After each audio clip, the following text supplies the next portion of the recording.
Okay, guys, I think we're live. So exciting. Our inaugural MT Deco chit chat live on Substack. And in case you don't know, we hop on a Google Meet every week to chat about the stories, the online happenings that have caught our eye throughout the week. Megan and Melissa send me things. And we talk about it, all the headlines. And this is our first time doing it live, so very exciting. Okay, guys, do we want to just jump straight into it? The first thing that I wanted to talk about, Megan sent me. It's Google Trends Frightgeist, and Megan has been very deep in Halloween for the past month. She did an MT Deco piece for us last month predicting what the Halloween trends and themes would be for this year. I think she was spot on. Yep. And she sent me Google Trends Frightgeist, which is cataloging all the trending Halloween costumes across the country. And you can also put in your zip code. So in my zip code, New York City, K-pop Demon Hunters is taking over. All the top 5 costumes are all K-pop Demon Hunters, even for pets, because they also tell you what pets are wearing this year. So yeah, I want to talk about Halloween. Megan, how do you know how this came together? Is it Google Shopping data that they used? I'm pretty sure it is the Google search trends. And so this is probably based on, what people are searching for, like ideas and costume ideas. I actually don't know now with AI, it could have a lot more like integrations and stuff. But my favorite thing about this is like the tension between what's popular and what's niche, because I feel like my goal with Halloween is always to like have a costume that nobody else is going to have or be different in some way. So it's like this is telling you what is the most popular. But I feel like kind of Kaylee and I were talking about this morning, and my hypothesis is like this year it's going to be all about having a popular costume that you find a niche way into. So it's like being a Labubu, but your kid is a Labubu and you're the Birkin bag. I don't know if you guys saw that this morning on TikTok. So I think we're moving from like popular costumes, then we did super niche. Like we had that trend last year was like, I hate gay Halloween. What do you mean you're like this hyper specific internet meme? To this year where it's like the way you're going to get cool points is to do something trendy, but have like a really great execution on it. I love that. I haven't really played around on the site yet, but I feel like one of the funnier costumes that I've seen in my own searching on social or on my For You pages is I've seen a bunch of Louvre Louvre burglars, which is kind of fun. But yeah, I mean, I think also just being the only person on this chat with young kids, also, I do think it is interesting to hear what you're saying, Megan, as well. Like my daughter, who is 5, is it going to be a K-pop demon hunter? Um, and then my son, who's 7, is going to be Marshmallow the DJ, which is sort of trendy. And then the youngest, who's 2, is going to be Cookie Monster. So it is interesting, this idea of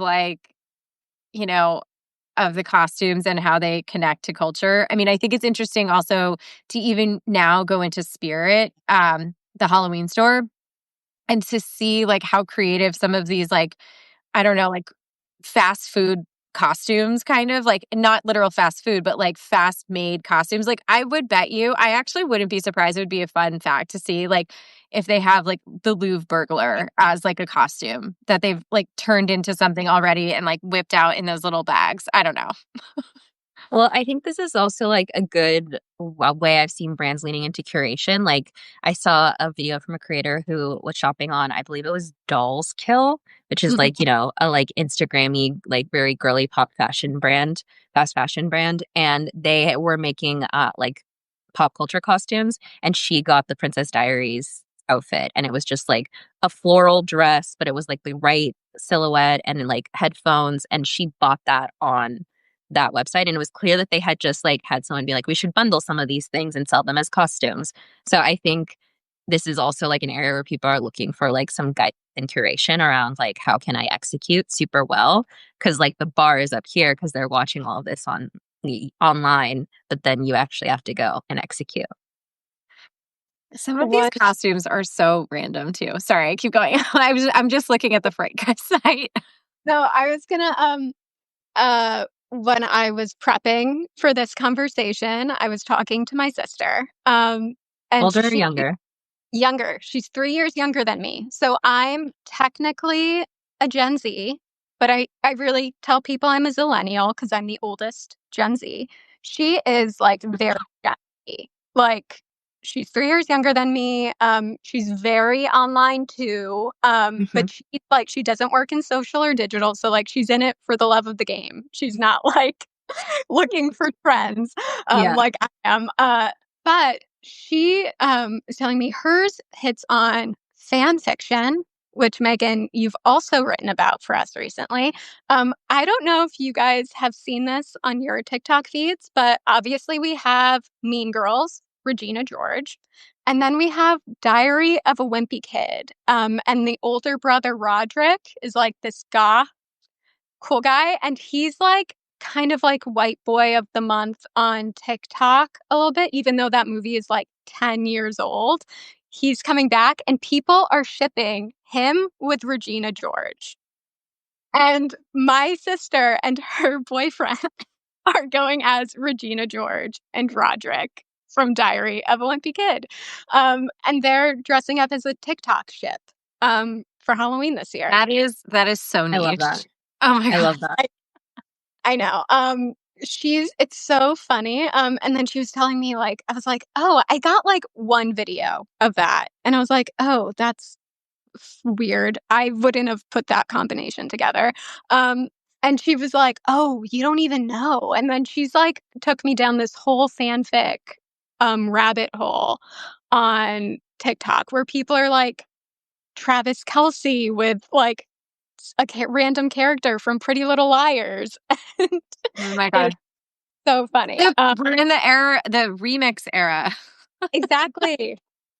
It's remix Collabs of and all fanfic. sorts. Yep.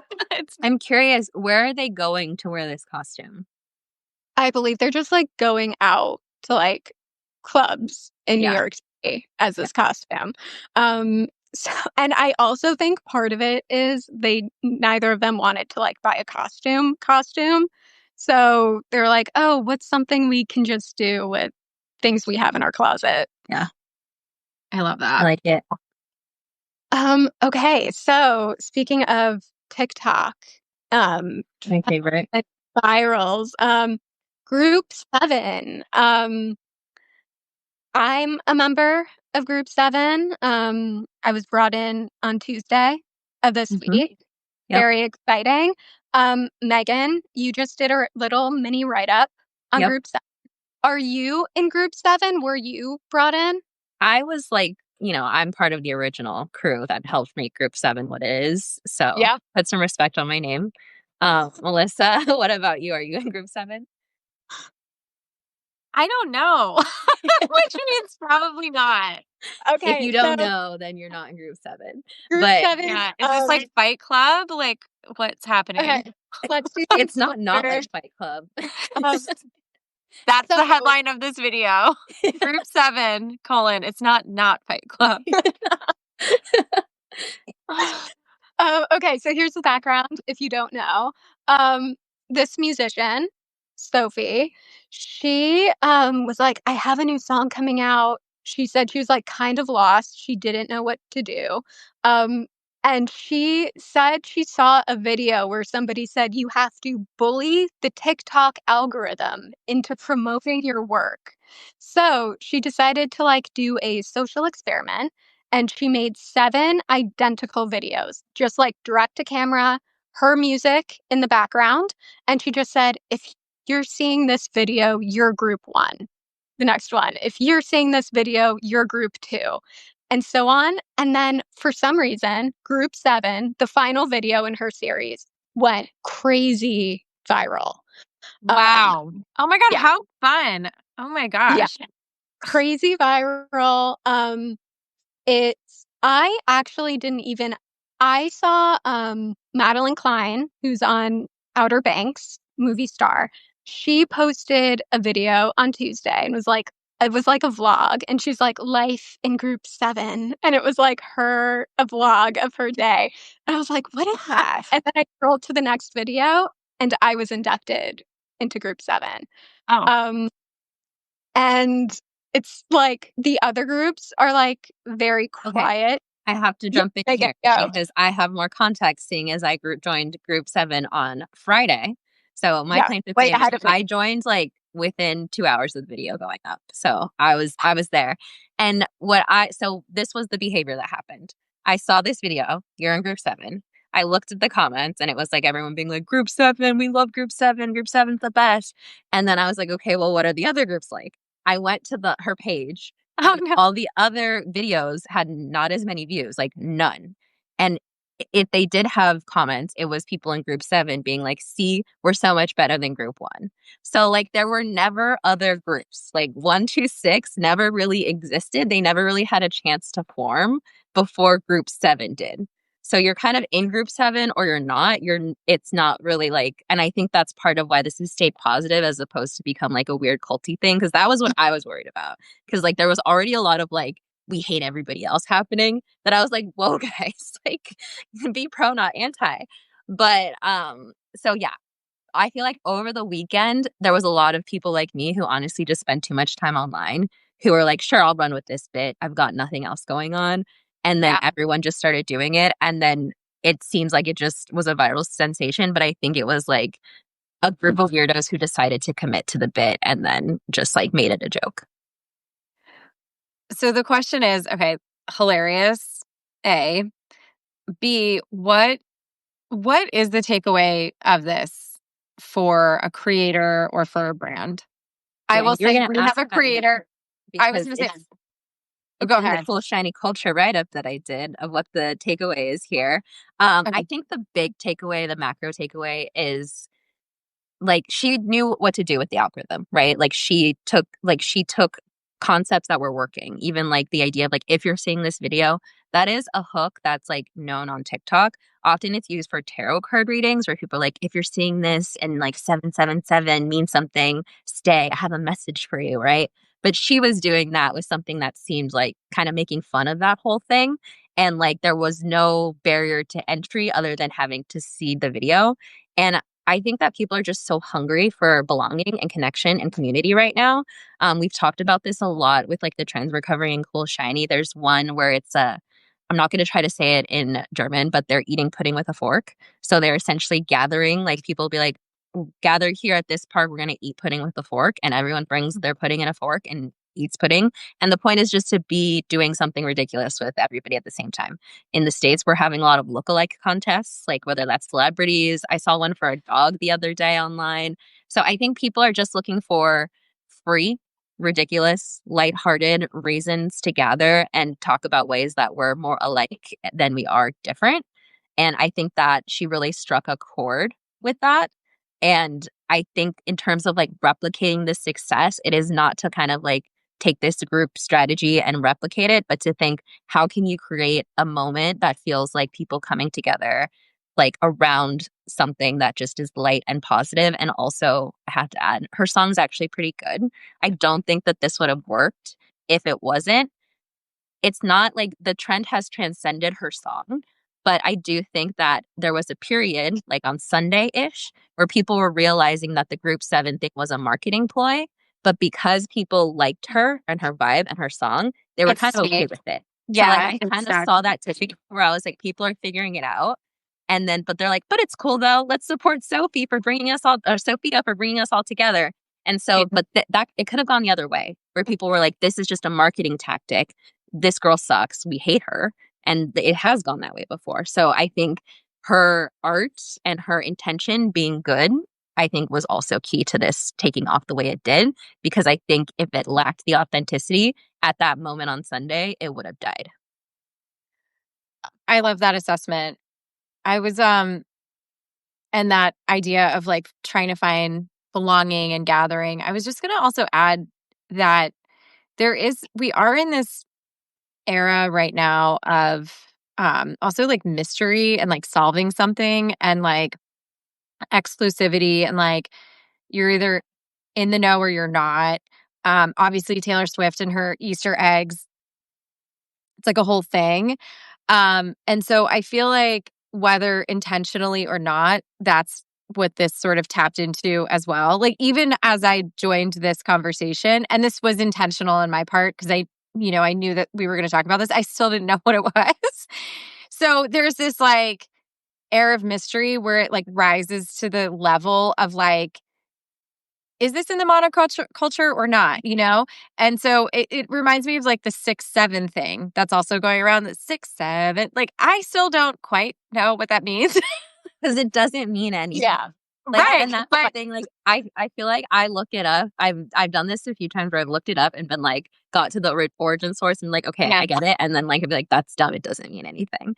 Yeah. And but like, I also think this is kind of that level of humor where this reminds me of something I would do to my younger siblings when we were kids, of just be like, oh, you Yeah. don't know what that is? Well, I do. And Yeah. like, you don't know what that I know. is? Oh, well, everybody who's cool knows what that is. Like, it's just like that exact kind of vibe, but it's an internet meme.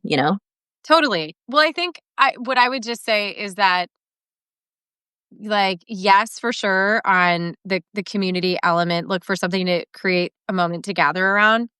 But I also think it's a little bit of like permission to have fun with something. Like if you see a meme to like kind of get a little, creative with it, just try it out. I mean, I will actually say, there's a creator that we worked with a couple of years ago who is a musician. And I actually saw that she attempted the group 7 this morning now. And I was like, okay, cool. Like, good for you. Right. Like, you got to do it. And it actually also brought to mind, this great video that Becca Bloom, the creator, did. I actually shared it with Emma earlier. We can like put it in the write up to this, but she was talking about paths to success. And she was using this analogy of either you're a shark or you are this like little fish that hooks onto the shark. And in how you do your creative pursuit, it's like obviously if you're the shark, that's straightforward, but the little fish that's connected to the shark actually is a lot like creators that jump on a trend or they like follow what everyone else is doing, right? But at the end of the day, that little fish's success is always determined by the larger shark, right? And so in one's creative pursuits, there's always going to be this question in which, like, when do you go off in your own originality? And so I thought that was sort of interesting as we sort of framed and thought about this trend that was happening, that there's, just like sort of deeper things that are happening that as creators, as we're all creating on the internet, like, to, try it out, test it and whatnot, but always be thinking like, okay, where can I be the shark in all of it? So Yeah. One thing, she did an interview, Sophia, the creator who started all of this, with the New York Times. And today, oh, I think Megan's connection got cut. Hopefully she'll be back. But today she's doing an in-person meetup for Group Sevens in London. oh, that's so fun. She said, "Stay tuned. I'm coming to New York next." And I just think like she's obviously very smart. Like she gamified the algorithm, outsmarted it to make her song, her music go viral. And I think she's hitting on like the obviously the community aspect and then immediately going IRL and like taking it in person and taking that community in person. I love that. You're totally right. Like bringing it full circle to do the in-person moment is Yeah. actually very cool. Like it's kind of like the what now, why now? 100%. I love that's what she's doing, and I'm excited to continue tracking what happens with groups. I know. I'm like, if she's coming to New York, maybe I have to go. Yes. For Empty Deco. I know Megan is trying to reconnect. I think her phone overheated. But yeah, Emma, do you want to just sort of talk about this last piece that we had brought up to cover? Oh my gosh. Hi, welcome back. Sorry, guys. Oh, no, no, it happens. So yeah, Melissa, this last item is from you, and it's kind of the exact opposite. We've been talking about extremely online things, and now we're talking about this new article from The Cut that came out this morning. Is this the end of family photos on Instagram? And it was really interesting. They interviewed parents who have little kids who are more concerned about like safety, privacy, and then on the other hand, they interviewed parents who have teens and like tweens who are very self-conscious about the content their parents are posting about them. And I had to pull out a couple quotes from this because it's like people talk about like digital natives and like these tweens, because they're literally like 12, are the very like definition of that. And they just like understand like personal brands and digital footprints in a way that's like so wild that a 12-year-old would get that. So one is I'd be at the beach with my friends or at a soccer tournament, and my mom would post pictures I sent her. She was basically stealing my content. And then another one, That's he so fun. wanted, I know, right? He wanted me to delete all of the photos of him. He threw out terminology about using his likeness. These are like 9 to 12-year-olds. I mean, I love both of them. I mean, it's like so smart. And like, I mean, forget like, I know it's like Gen Z, oh, digital native, so online. It's like Gen Alpha is like really so wildly ahead of the rest of us in so Yeah. many ways and how they view online. And it was just like a wildly fascinating read. And Melissa has been like talking about this for years now. We call it sharenting, about like parents who post a lot about their kids. And I think like especially now there are creeps everywhere, AI video and deep fakes. And that was talked a lot about from the kids in this Yeah. article about AI and deep fakes. And Melissa, I'd love to know like how you feel about this as a mother. Yeah, I think that it's hard when you're a creator and part of the deal that you make with your audience whenever you start is that you are going to it's like an unspoken deal that you're going to be sharing your life. And I think becoming a parent is obviously life changing for people. So I understand the propensity to want to do this. I'm a mom of three. Um, I post my kids often on my Instagram, but my Instagram is not public facing. It was for a long time. Um, and my thought on this topic is that uh, I just think inevitably horrible things can happen from this, whether it's from location tracking, whether it's from like, air tag, whether it's from just, a predator being able to sort of get a layout of like where you and your family go. And I just don't think that like the pros and cons add up of doing this. I think also if you're a really good creator, you can still tell the story of what it means to be a parent and do all of these things without showing your kids likeness or without giving out enough information that somebody could actually go and track them down somewhere. I think we're all like being incredibly irresponsible. And also, I mean, as these kids get older, like I think unfair of how we are sort of setting our kids up when it comes to the internet. So I can't stand it. And again, I do follow so many like mommy bloggers, mommy creators, and it doesn't actually take away from the experience if you put like emojis over your kid's face, like, or if you make sure, like, at the very least, just don't ever post where you are in real time, like, post it after the fact. So, like, people can't find you. I don't know. So this is where I get really upset and nervous about it and I ramble, but like I just think that sharenting is like so bad and I think it's so easily avoidable if you're a really good creator. Yeah, I agree. I also think that when we think about like childhood, that's kind of like a relatively new like life stage that we've adopted in terms of humanity, where like kids are a protected class of people who are like given rights and like treated like they're going to be, people one day.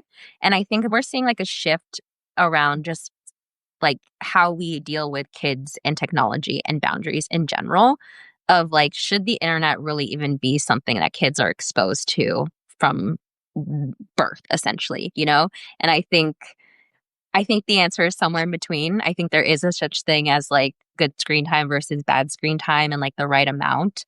And I think that, going the extreme route of saying my kid is not going to be raised on screens when they're living in a world where they're going to have to go to work on a screen one day is also not the solution. So it's like somewhere in the middle of teaching them what are the healthy habits, what are the boundaries. And I think that's what like is going to change less of like no more family photos online, but the boundaries around where you share those family photos are going to change, kind of like what you're saying, Melissa, of like you share those things on your private Instagram. So like I do see your kids a lot and like I feel like I know what's going on with them, but like the whole world doesn't. Because I do think that that is part of like having a family is wanting to share your family and, keep everybody like up to date with your family. I don't think it's that different from like the annual Christmas card of like, this is what everybody is doing.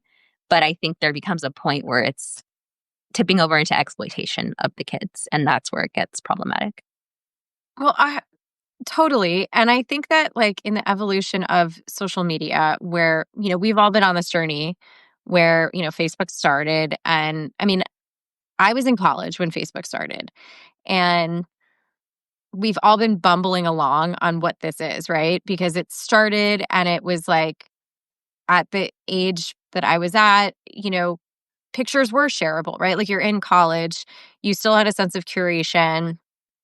We used phones, so it wasn't that hard to think about like loading your like camera roll onto your Facebook and whatnot. And then, you know, it starts with like these personal feeds, but then this evolution of becoming like public figures on social platforms has emerged. And I think inevitably, like whether you're posting as oneself or you're posting as a public person, you're, like we've now developed these like, personal public profiles and how we carry ourselves. Like even the way that I'm speaking right now isn't how I'm walking around without anything recording me.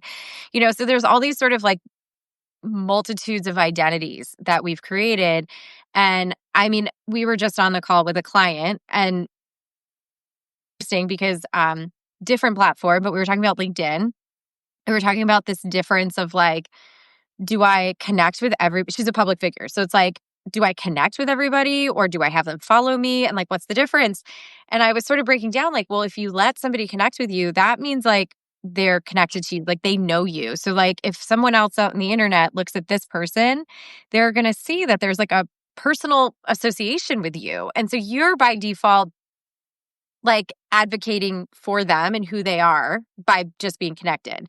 So I think taking all of that into consideration, it's like there's different audiences for different things. This like movement of like going from, personal social to community and now how we deal with those communities and how we share among them is something we all have to sort of really be thinking about. It's just a fragmented way of behaving online.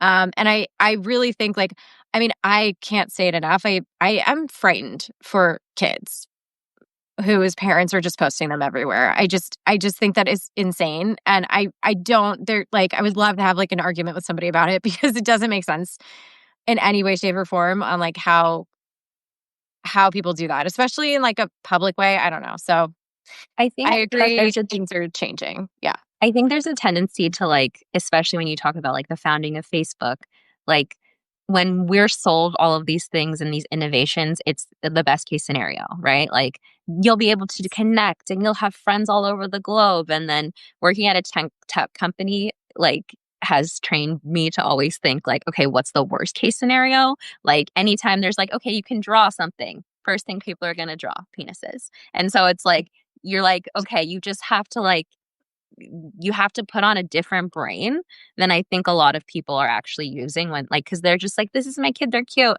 and it starts out harmless. They get the like kind of like dopamine receptors are like trained to do that, and then by the time that they're like having to confront the reality of how exploitative it is, they've done it so much that they feel like there's no going back now. Yeah. It's kind of the cycle I've realized. And there's like a few creators, and it's usually the ones who have been creating since before they had kids who are like, yeah, I recognize that this isn't great. And so I'm going to take my kids off.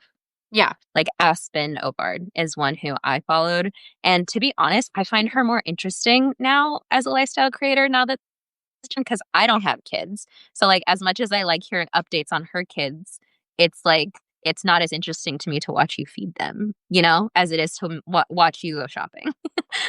Listen to me. Okay. Again, as a parent of 3, you can achieve all of those things. And like you can even craft a photo, you can set it up in a certain way. Like you can do all of these things. Like you aren't missing out. Like in fact, just by publicly posting your children all the time, I actually think that's lazy. Like I think that's just lazy creating and it's irresponsible. And like, why don't you just put your like social security number out there? Like, why not? Like put your phone number, like put your address, just post it. Like that's what you're doing, you know?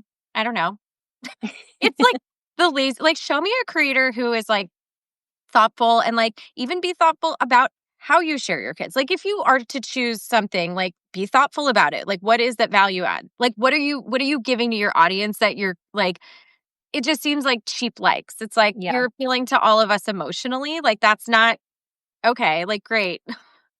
You know, It there's just a it actually debate. makes me feel sad as a mom. Like I look at like there are some creators that come to mind and I'm like I just feel so sad like that all you're doing is just posting your kids. Like this makes me feel sad. Like no. Yeah, You know, there's I don't know. You don't deserve to have that platform then or to be sort of like elevated in the way you are if that's what you have to do to get that kind of engagement. totally. Anyway. Okay, I'm going to stop now. Be safe out there everyone.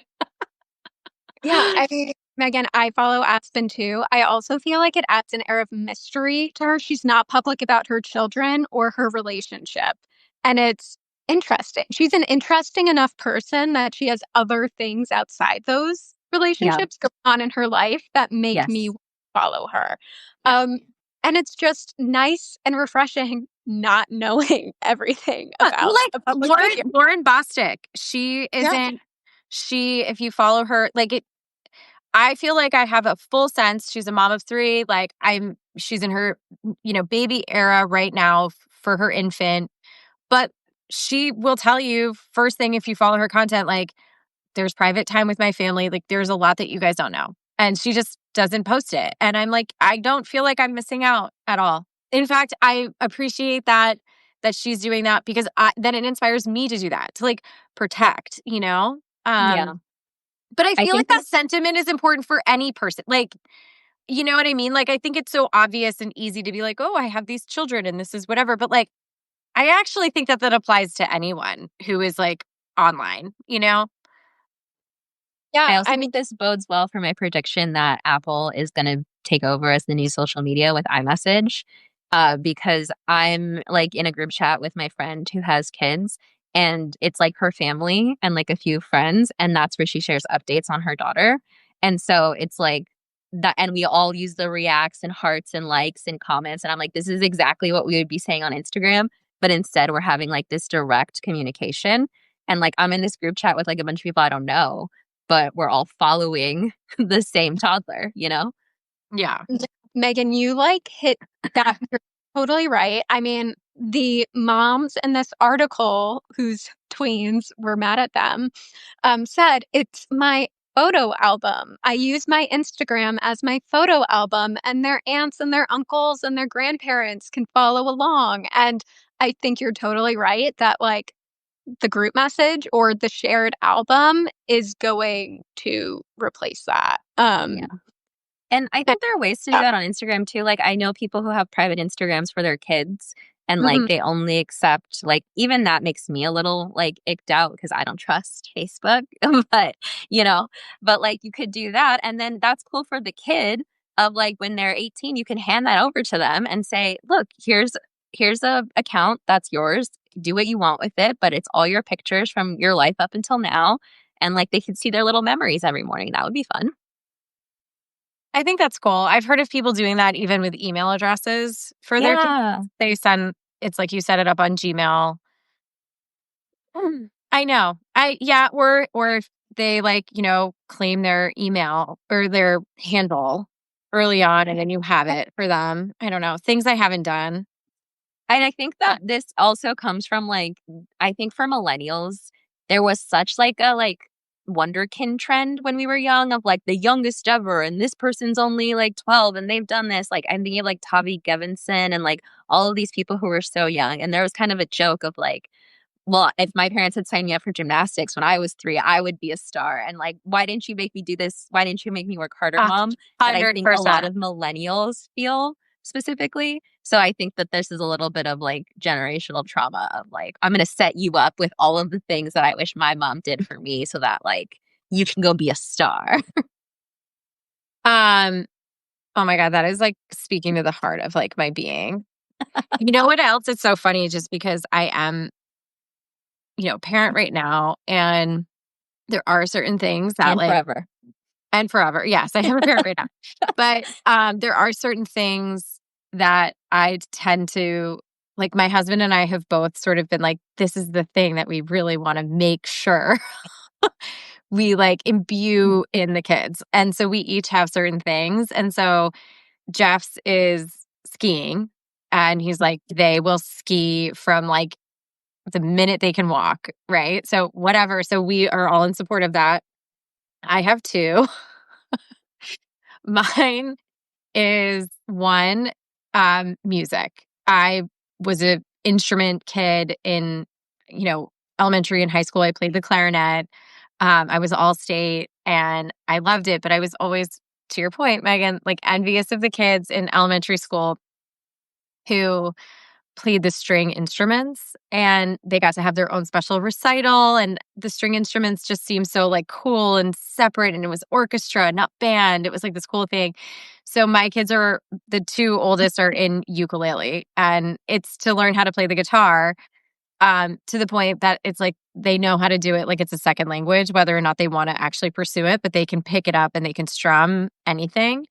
Um and then the other is sailing, just because I was a sailing instructor. That was my summer job. And I just think it's a really cool sport that doesn't, it's like, it's understanding the wind and like how to move around. And it's cool, whatever. Anyway, the point being is that that's just me. And like, we're all raising like this generation of kids that are going to be so supercharged for college. It's like insane. Like, I don't even know what's going to happen in 10 years. So, like, when Wally's applying to college, like, I have no idea. Like, I am getting messages right now on how to like get him ready, like Russian math classes. Like, it is insane. Like, these kids are all going to live to like 125, 130 years old, and they're all going to be like, I don't even know. College is going to be a completely like, it's all going to be like leveled up, or they're going to be like, I don't know. They're like that wonderkind gripe that we're all living with right now is like really coming out in an interesting way. And I also think it's uniquely American because, like, class mobility. I don't know if you guys saw the thing about there's a discourse happening on TikTok of like Americans saying British people are ugly, and then British people being like, "Oh, it's because you're classist," and we're like, "No, actually, we think that your richest people are your ugly people, like the king." But I do think like a lot of the things you mentioned, like sailing, skiing, they like those are like upper class activities. And I think of what these were for me and my parents. My dad really wanted me to know how to play tennis and how to play golf.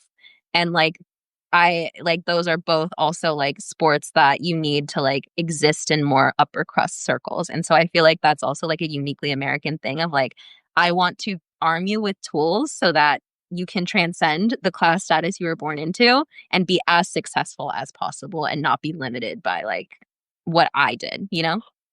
I mean, 100%.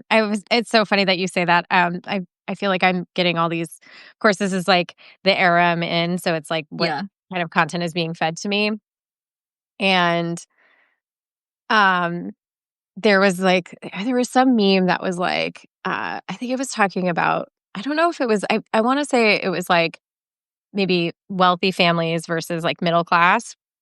And it was saying that like middle class families will let you pick a hobby based on like what you are interested in. And like wealthy families will say, no, these are things that you will excel at just as part of your life. So like the idea is that like, and the idea is also that like if you are some kid, like how do you know what you should be specializing in? you know? Yeah. Oh my gosh. Okay, you guys, I actually have to hop off of the phone. Oh, hi. So I'm gonna run, but Is that Cookie Monster? it is Cookie Monster. Hi. Hi. Um, but I'm gonna run, but thank you guys so much. This was great. I'll let you guys close out, okay? Okay. Okay. Bye, Melissa. Bye. Look at her setting boundaries. I know. I love it. Um, okay, guys. So remove Melissa. Thank you so much, Megan, Of for course. the interesting conversation. And we're going to be doing a write up around this conversation with all the takeaways. And yeah, yeah. We'll see you here next week. Have a great weekend. Great. Bye, Megan. Bye.